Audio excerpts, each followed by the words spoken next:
Teenage Mutant Ninja Turtles Season 4, Episode 8, The War for Dimension X. I really like this episode. We got quite a few callback characters in this. Of course, personally, my favorite was seeing Mona Lisa again, because I like Raphael and Mona Lisa's relationship. It wasn't like the main focus, but it definitely had its moments in this, so that was really cool.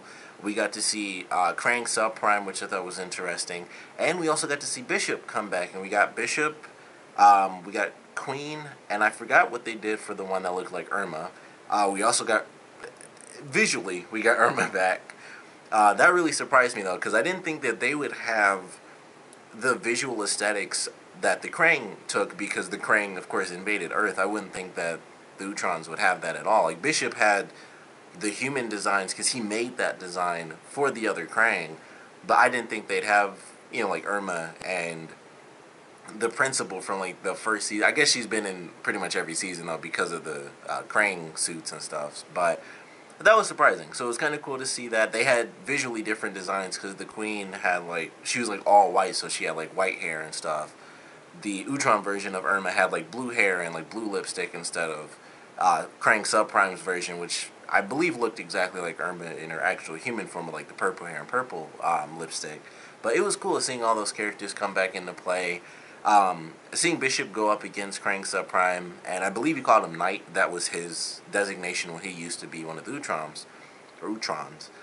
That I thought was pretty cool, and they brought that up before, and it was kind of the same thing, like that's not a name I go by anymore. But we got a really cool sort of origin story for the Kraang, really, which I thought was very sweet, and I never even realized that they didn't do it in this version of the series before, so that really surprised me, because I was like, oh, I guess it was never something I really thought about, and like how they had, the different classes of Kraang versus the Utrons, who technically are Kraang, or I guess the Kraang are technically all Utrons. There was just, Kraang Prime was just named Kraang, and all the other ones had, their own different names, but he basically developed telepathy, and I forgot what they said he used to get, the powers, but basically he took over everyone else, and so that's why all Kraang are just called Kraang, because they're a part of, Kraang, and that's pretty much all there is to it. So I love that idea, and it explains why Kraang Subprime isn't, like everyone else, and isn't really stupid or anything, because Kraang Subprime was just a normal Utron who decided to defect without being mind controlled. So it gave a little dimension to that, which I thought was nice. We got to see Mikey, Savage Mikey, come back, which is pretty cool.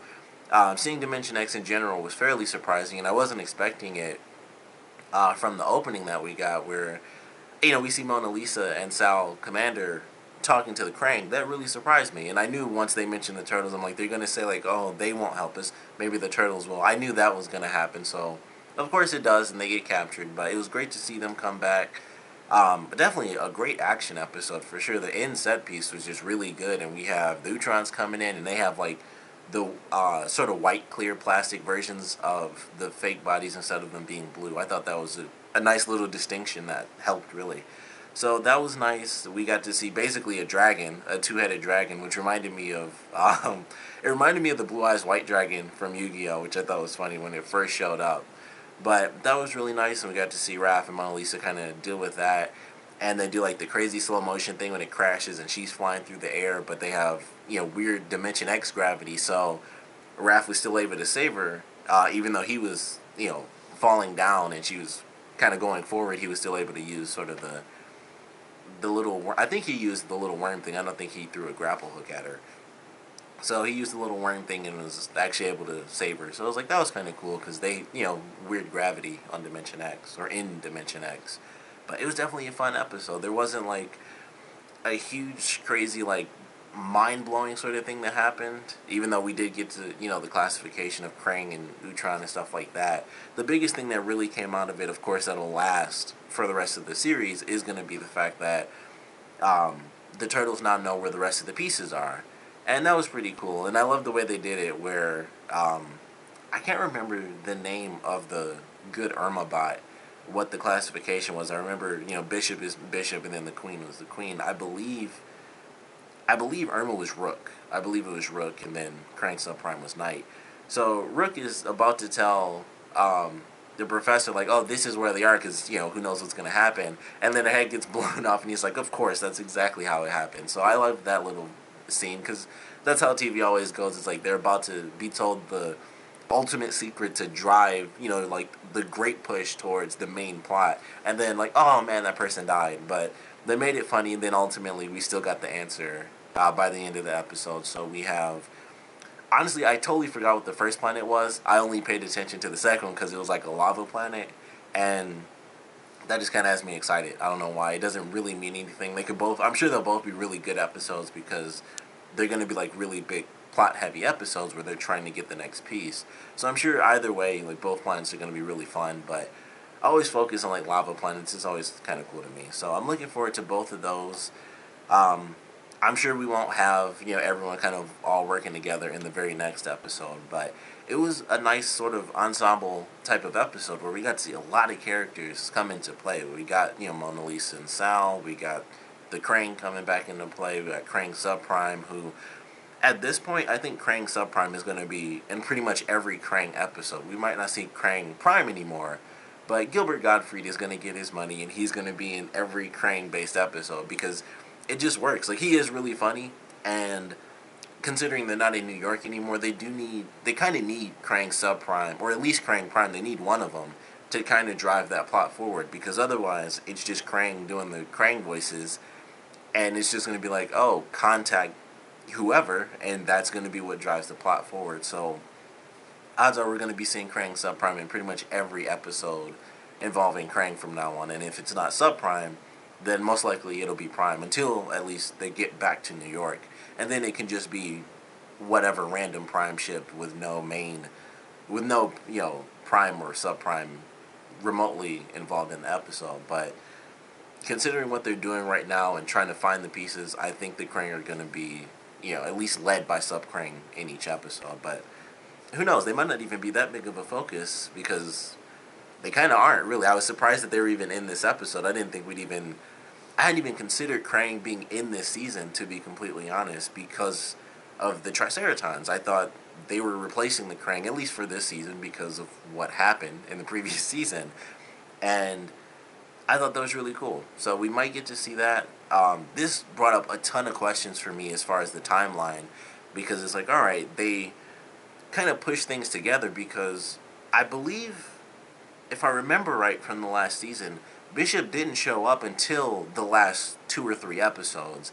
So in this version, when they meet him, it's like he's meeting the Turtles for the very first time all over again.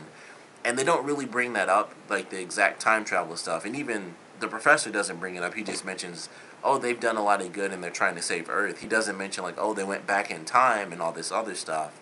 So it made me wonder a lot of different things, like, will this mess with the timeline?